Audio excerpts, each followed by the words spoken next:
దశమహావిద్యల్లో ఇప్పటివరకు కాళీ, తార, త్రిపుర సుందరి గురించి మన తెలుగు ఇతిహాసం ఛానల్లో చెప్పుకున్నాం. 4వ దశమహావిద్య అత్యంత శక్తివంతమైన ధూమావతి. విచిత్రమైన రూపం ధూమావతి. దేవతల్లో ఇలాంటి రూపం ఉన్న దేవతలు కూడా ఉంటారా అనిపించే తాంత్రిక శక్తి ధూమావతి. ఈ దేవతకి ఉచ్చాటన శక్తి అనే పేరుంది. ఉచ్చాటన అంటే ఒక్కసారిగా తొలగించడం అని అర్థం. తన ఉపాసకుల కష్టాలు తొలగించి అపారమైన సంపదలు ప్రసాదించే దేవతగా ధూమావతికి పేరు.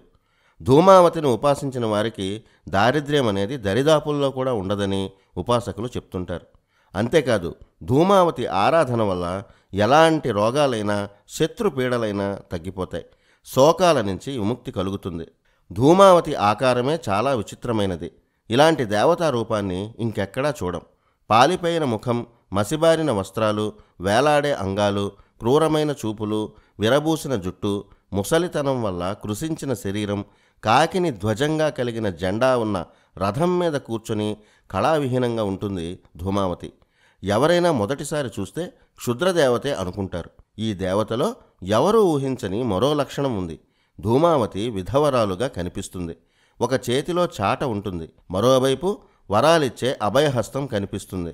ధూమం అంటే పొగ. పొగబారిపైన రూపంతో ఉంటుంది కాబట్టి ఆమెకు ధూమావతి అనే పేరు వచ్చింది. మహావిద్యల్లో దేవతలందరికంటే విచిత్రంగా విభిన్నంగా కనిపించే రూపం ధూమావతి. మహాకాళికి కాళేశ్వరుడు, త్రిపుర భైరవికి త్రిపుర భైరవుడు, త్రిపుర సుందరికి మహాకామేశ్వరుడు పురుష శక్తులుగా ఉంటారు. కానీ ధూమావతి విధవరాలుగా కనిపిస్తుంది. వేదాల్లో ఈ శక్తిని రాత్రికి చిహ్నంగా చూశారు. చీకటి అంటే తమస్సు. అందుకే ఈమెకు తమోదేవి అనే పేరు కూడా ఉంది. అలాగే అలక్ష్మి అంటే దారిద్ర్యానికి స్వరూపమైన జ్యేష్ఠాదేవిగా కూడా ఈ ధూమావతికి పేరుంది. మన జీవితాల్లో ఉండే దారిద్ర్యమే జ్యేష్ఠాదేవి. మన దారిద్ర్యాల్లో ఉండేది ఈ ధూమావతే. అందుకే ధూమావతి ఆరాధనతో దారిద్ర్యాలు తొలగిపోతాయి. అలాగే అసాధ్యం అనిపించే సమస్యలు ఏవైనా ఉంటే ధూమావతి తంత్రం అసాధ్యాన్ని కూడా సుసాధ్యం చేస్తుందని ఉపాసకులు చెప్తుంటారు. ఈమె కథ కూడా విచిత్రంగా ఉంటుంది. దక్ష ప్రజాపతి చేసిన దక్ష యజ్ఞం గురించి అందరూ వినే ఉంటారు.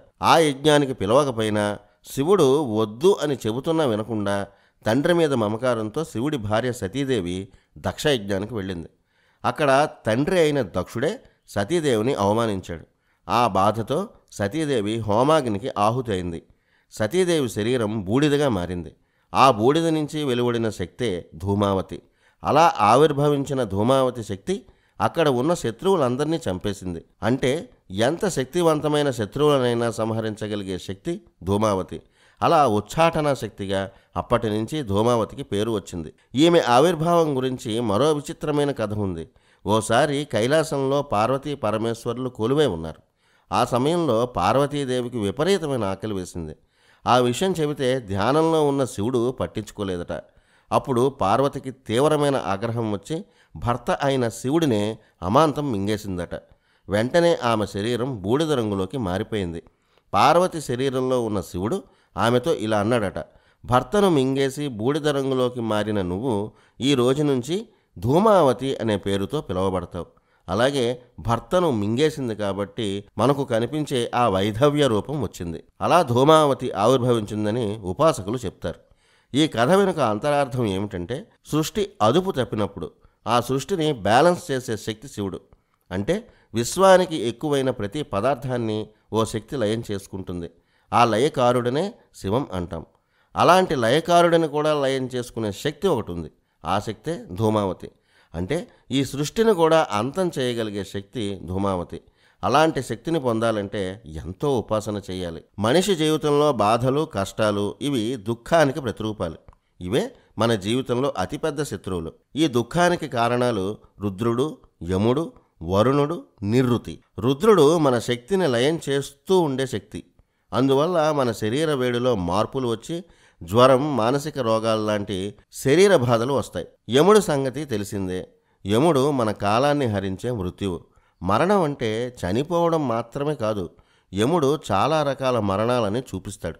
అవి మూర్ఛవ్యాధులు, పక్షవాతం, ప్రధానమైన అంగాలను కోల్పోవడం, ఇవి కూడా మరణంతో సమానమే. ఈ రోగాలకు కారణం యముడే. ఇక వరుణుడు. వర్షాలు ఎక్కువైతే వరదలు, తక్కువైతే కరువులు. ఏదైనా కష్టమే. ఈ కష్టాల వల్ల ఆకలి ఏడుపులు, కొట్లాటలు, పేదరికం ఇవన్నీ వస్తాయి. ఇక ఋతువులు సరిగ్గా వాటి పని అవి చేయకపోతే ఆ ఫలితాన్నే నిర్వృతి అంటాం. ప్రకృతి సహకరించకపోతే ప్రతి క్షణం నష్టమే కదా. ఇవన్నీ మన కష్టాలకు కారణాలు. ముఖ్యంగా నిర్వృతే ధూమావతి. అంటే ప్రకృతి విపత్తుల వల్ల వచ్చే కష్టాలే ధూమావతి. ధూమావతి ఆగ్రహం అంటే ప్రకృతి కల్లోలం. ఆమె అనుగ్రహం అంటే మనకు కలిసి వచ్చే కాలం. ఇదే ధూమావతి అంతరార్థం. ప్రకృతి బాగుంటే ఏ రోగాలు ఉండవు. పంటలు బాగా పండుతాయి, అందరికీ పని దొరుకుతుంది, వ్యాపారాల్లో లాభాలు వస్తాయి. అన్నీ శుభశకునాలే ఉన్నప్పుడు దుఃఖం ఎందుకుంటుంది? సంపదలు వర్ధిల్లుతాయి. మనం బలవంతులమని తెలిస్తే ఏ శత్రువు దగ్గరికి రాడు. అందువల్లే ధూమావతి ఆరాధన వల్ల మానసిక రోగాలతో పాటు ఇంట్లో ఉన్న దారిద్ర్యమంతా ఎగిరిపోతుంది అంటారు పండితులు. ఈ సృష్టిలో ఏ వస్తువుని ఉచ్చాటన చెయ్యాలన్నా ధూమావతి ఉపాసన చెయ్యాలని కావ్యకంఠ గణపతి ముని చెప్పేవారు. రమణ మహర్షి శిష్యుడైన కావ్యకంఠ గణపతి ముని దశమహావిద్యల్లో నిష్ణాతుడు. దధీచి మహర్షి కుమారుడు పిప్పలాద. ఆయనే ఈ ధూమావతిని మొట్టమొదట దర్శించి ఈ దశమహావిద్య గురించి, ఉపాసన గురించి పరిచయం చేశారు. దశమహావిద్యల్లో కాళీ వృద్ధరూపమే ధూమావతి. అందుకే ధూమావతిని వృద్ధకాళి అని కూడా అంటారు. కాలం అంతిమ రూపం ధూమావతి. కాలానికే అతీతమైన శక్తి ధూమావతి. కనిపించేదానికి కనిపించని దానికి మధ్య ఉన్న రూపమే పొగ. అలాంటి కనిపించని అద్భుత శక్తి ధూమావతి. ఈ ధూమావతిని వరాహముఖంతో కొందరు ఉపాసిస్తారు. ఆ దేవత పేరు ధూమ్రవారాహి. ఆమె మహా ఉగ్ర రూపంలో ఉంటారని ఉపాసకులు చెప్తుంటారు. శత్రువులను నాశనం చేయడానికి ధూమ్రవారాహిని ఉపాసిస్తారు. ధూమావతిని ఉపాసించేటప్పుడు ఏదీ కోరుకోకూడదు. ఎలాంటి సమస్యనైనా ఉచ్చాటన చెయ్యాలి, అంటే వదిలించాలి అని కోరాలట.